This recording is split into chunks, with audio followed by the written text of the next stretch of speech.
Hello everyone, Alistair Gold here. Welcome to episode 23 of Gold Goes to the Movies. I've got a quartet of new releases for you and a pretty high standard. I would say I enjoyed all of them actually, every single one.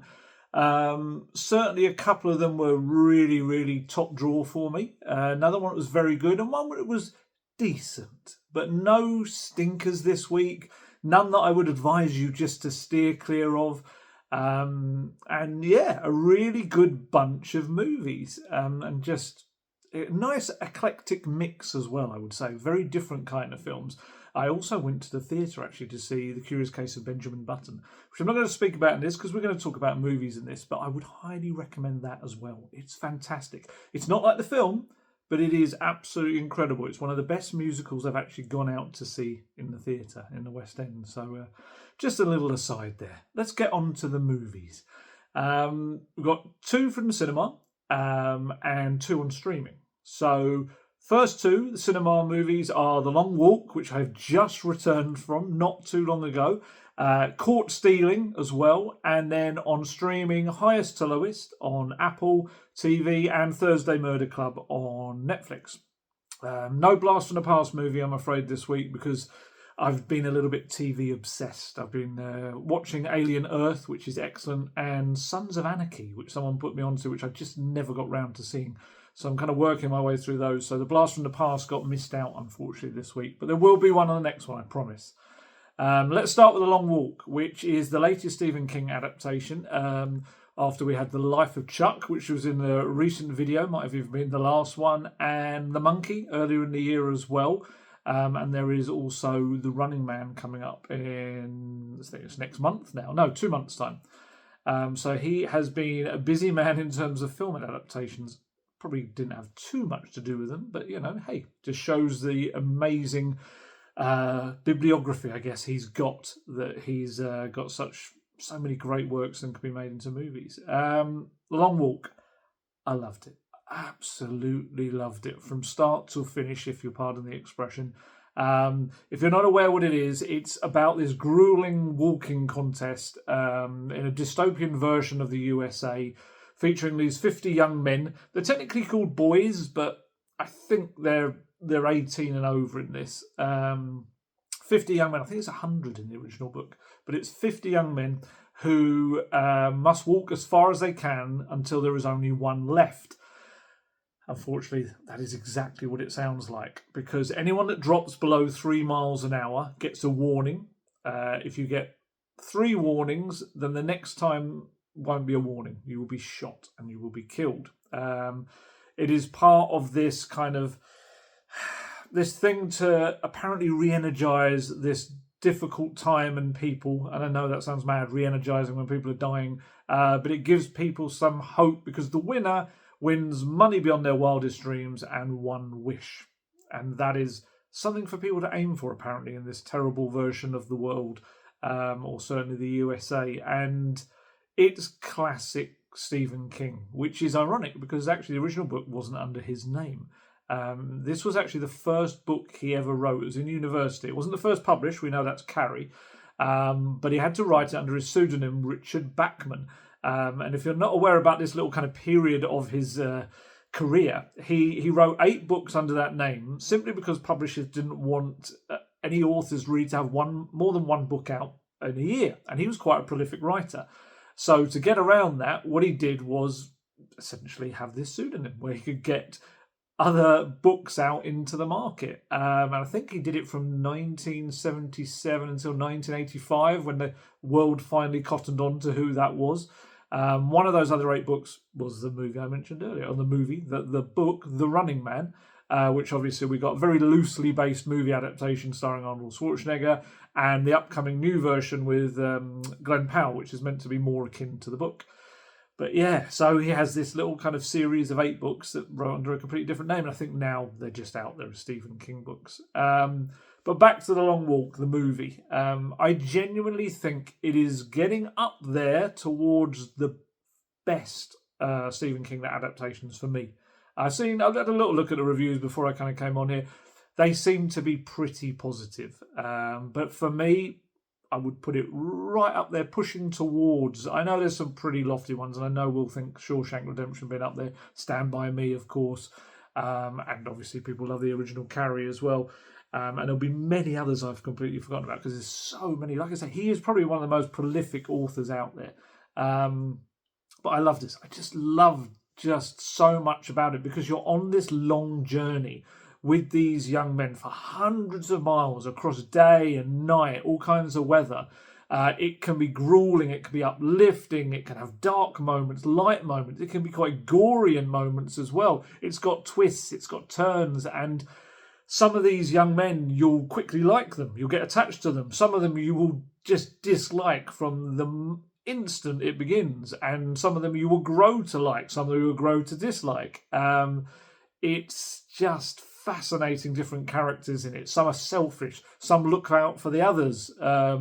And my wife did shed a few tears during this movie, which probably tells you in which directions it goes. And the acting is top notch. I just thought it was fantastic. I actually hadn't seen the cast list before I went into this. I knew it was a film I wanted to see. I knew it was a Stephen King adaptation, which is always a major plus for me. But I kind of hadn't really looked at who the cast involved.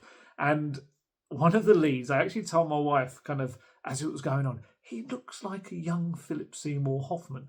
And lo and behold, when I get out of the movie and I look at actually the end credits and then kind of look people up, he was called Cooper Hoffman, and he is indeed the son of Philip Seymour Hoffman. I think he was only 10 when he died. And I do feel like, having read some of the interview stuff he did afterwards, I think there's maybe some crossovers with his characters and backstory and things like that in this movie for him. I actually forgot I'd seen him in Saturday Night. He was really good in that. And if I was told, I haven't seen it, but apparently he's very good in Licorice Pizza as well. I think he got a fair few nominations for that. He's excellent in this, as is the British actor David Johnson. You might remember from Alien Romulus. I think I raved about him when I did my review on him on that movie as well, a couple of videos back. And as he did in that movie, he also does in this film. He just brings a really memorable character to life out of the script. It just becomes a character you will remember long after watching this film. And I think that's the biggest credit you can possibly give to him. There's a lot of characters in this film that are very different, and some are kind of run-of-the-mill, but his is one that just strikes a chord, and you will kind of, you'll be fascinated by his story, I think, in this as well. Like I said, so many different vivid characters. Ben Wang turns up as well, who you might remember me speaking about is the lead in Karate Kid Legends, which he was really good at. It was probably the most fun thing about a movie that was okay, but he was really good. And in this, very different character, but he also has you locked in on his character from the early stages. And actually, Roman Griffiths Davis pops up, the lead, young lead of Jojo Rabbit, who looked so different, I didn't realise it was him until afterwards when I looked through the cast. Judy Greer turns up. You might have heard me mention her before. She's a terrific actress who just appears in everything. She must have the longest CV of television and movie credits going, because she's so good. She's never going to be out of work, and she's very good in a small role in this. And also, Mark Hamill pops up again in a Stephen King adaptation after being in The Life of Chuck, playing a different character, a very different, almost completely opposite character to the one he played in that movie. So, yeah, he's definitely been doing the Stephen King rounds in recent months. But yeah, terrific film. It's been in the works for a while, this adaptation. I think way back in the 80s, George A. Romero was kind of linked as a potential director for it. Frank Darabont, obviously Shawshank, Green Mile as well, wasn't he, I think? And he had secured the rights to the adaptation 20 years, I think, after Romero was linked to it. And all these years on, it is neither of them. It's directed by Francis Lawrence, who brought us Constantine, I Am Legend, various Hunger Games movies, Red Sparrow as well. The script's written by J.T. Molnar, who's like a writer-director himself of a few films. And I just got really caught up in it. It was just perfect. I went kind of an afternoon showing, and I just got taken along for the ride, or the walk. It's very well made, very well acted. My wife immediately got in and ordered the book off the internet, which probably tells you her thoughts on it as well. One interesting little thing, wait to see how long it takes for the title of the movie to appear on the screen. It's a long time. And that was kind of like, oh, when it came up. I don't know why, I just had that weird reaction to it. And I also read afterwards, apparently Lionsgate, the production company, held a special screening where they invited an audience to watch it, but they had to walk on treadmills for the entire movie at the regulation 3 miles an hour. And anyone who slowed down was chucked out of the screening, which I thought was really weird. But, I guess it would take you into that world and how difficult it must have been. Really good movie. It's just come out. If you get the chance to go and watch it, I really, really recommend it. It's a terrific film. It's and I was going to say, would it be for everyone? It's got that kind of bond between brothersy feel like Stand By Me had, if you want to have that aspect to it, but with this horrible life or death thing where that there can only be one winner from these 50 young men, and there's a lot of jeopardy in it, which is a huge thing, and anyone at any moment you could suddenly lose them from this movie. It's got suspense and it's got a bit of humour. There's quite a few kind of moments when people would laugh, and I think you kind of need those moments of humour within it as well because of how serious it can become. I really, really enjoyed it. Please do go and watch it and let me know what you thought of it. I don't want to be alone in thinking that. And I don't think there's any kind of box office stuff yet. I think it was a low budget. It was only meant to be, I think it was about $20 million. So I would hope that this makes it back. And I would hope that there should be good word of mouth on this one as well, because, it's a really interesting film and very well acted and put together. Next up is another one I really enjoyed at cinema, which is Caught Stealing, the latest effort from Darren Aronofsky. Probably the most mainstream of his movies, I'd say, that I've seen. It's a really enjoyably dark crime caper. It's probably the best way to say it. It's set in 1998 in New York. It's based on a book. It's based on Charlie Houston's book of the same name, Caught Stealing, which was the first of a 3-book series based around this character, Henry Thompson, who is a baseball-obsessed bartender who is almost a baseball star, and he gets caught up in various bad things, criminal underworld and the like. Houston adapts this to the big screen, does a great job, and it stars Austin Butler, who plays Thompson, and he just carries the movie on his shoulders. He is a great movie star for me in that he's a real leading man, but I would say he plays great characters rather than the characters just morphing into Austin Butler each time. I think that is a huge thing because you get these big movie stars and you're going to the cinema and you are watching that movie star. Whatever the character is, it's essentially that movie star. Whereas with Austin Butler, I do feel like he's got an element of that, but also a lot of the character, kind of different characters, I think is the best way to put it. He's just... he's definitely kind of up there with one of my kind of favourite current leading men out there. He's doing a terrific job with the different projects he picks as well. He's a very in-demand man. It's got a great, terrific supporting cast as well. You've got Zoe Kravitz is very good as his paramedic love interest. Regina King as a complicated cop, let's put it that way. Matt Smith is a cockney punk neighbour who gets him into trouble. Technically it's a cat, but you have to watch the movie to understand that. As it goes on, he just gets caught up with these various New York criminal elements as Bad Bunny leads a couple of crazy Russian criminals played by Yuri Kolodnikov, the wonderfully nutty performance by Nikita Kukushkin, and then you've got these Jewish gangsters, Liev Schreiber and Vincent D'Onofrio, obviously heavyweight actors who are terrifying in this. They are so terrifying. I mean, we've seen Vincent D'Onofrio as Kingpin in Daredevil, and this is a very different kind of criminal element. And there's also these really nice, fun, smaller roles for Griffin Dunne, Carol Kane.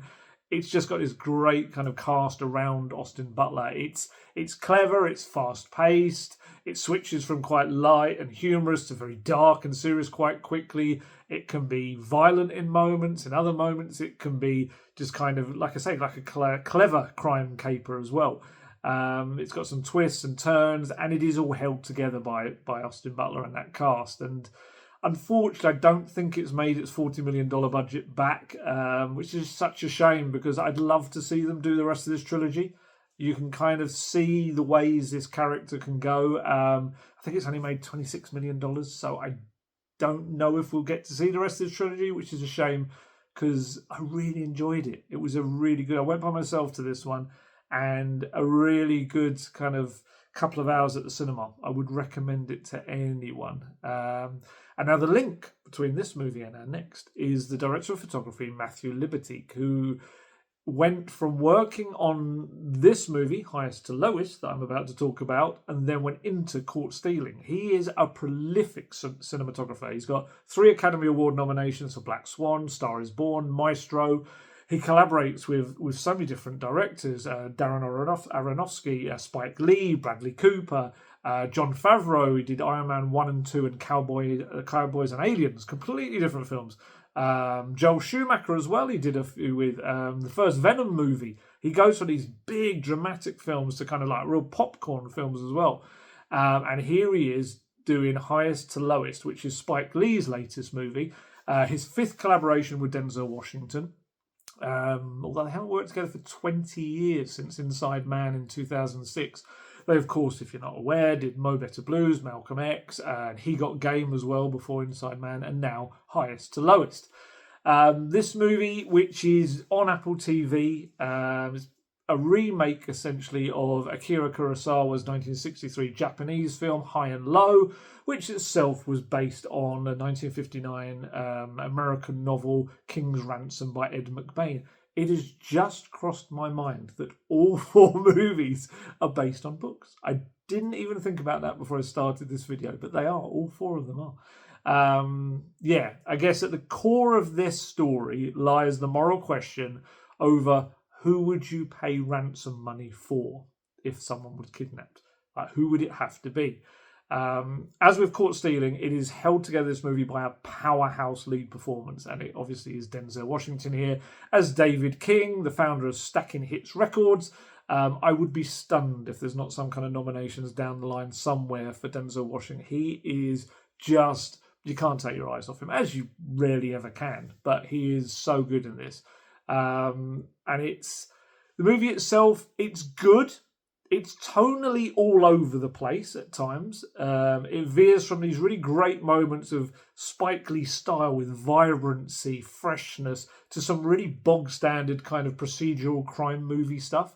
And I don't think those moments are helped by having probably one of the most ill-fitting, loud, drowning-out scores that I've ever heard in a movie. It's Howard Drosin does it, or Drosin. And he's done some good work before. He did Black Klansman with Spike Lee. He's done documentaries with him. But for some reason, in Highest to Lowest, it's like they've transplanted the music from another film and just gone, that'll do, and thrown it in.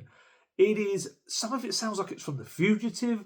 Some of it sounds like TV movies that we've watched over the years. And they're kind of placed in scenes where it doesn't really fit. So you'll have like a scene that doesn't really have any tension in it, and it's not meant to, I don't think. And then suddenly you have this overly dramatic orchestral music, like down, down, down, almost kind of thing. And you're like, why kind of thing? It's because no need for it. It's really odd. It's almost like they've put the scenes in the wrong, or they put the music into the wrong scenes in the wrong order. It's very, very strange. And it's a shame because the music in the film is great, as in the songs that are used, because obviously it's about a record producer, and there are so many great bits of actual music, but the score is just like, what? Please, if you see this film, let me know. Am I going mad? Is it just me? It's just so kind of out of place, and it's such a shame because it's a good film and it gets better and better and better as it goes on. It's got some terrific performances. You've got people like Jeffrey Wright in it as well. Ilfenesh Hadira's in it as well. Very good. And there's a great turn from the rapper. And I apologize, I don't know my rap. So I don't know whether this is ASAP Rocky or ASAP Rocky. But he's excellent. He's really, really good. He's got this scene with Denzel Washington, which is the best segment of the movie by far. But it's actually also, for me, one of the best scenes I've seen in a movie in 2025. It is that good. And it's like a quite a long scene, which you just can't take your eyes off of either. And I think that's a huge credit to A$AP Rocky, or Rakim Mayers as he was born, that he holds the screen with an acting legend like Denzel Washington. It is huge, huge credit to him.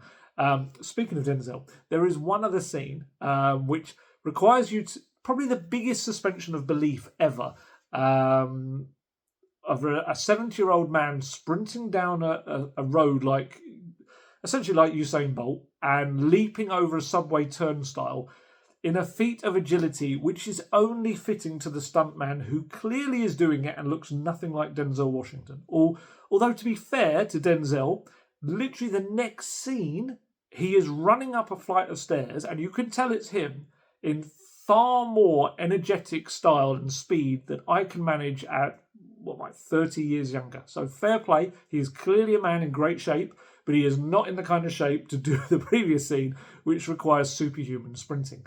I watched this one with Mrs. Gold, and she really enjoyed it as well. And more so, as I say, as it got on and went on and went on, and there's kind of these moral dilemmas were placed into it as well.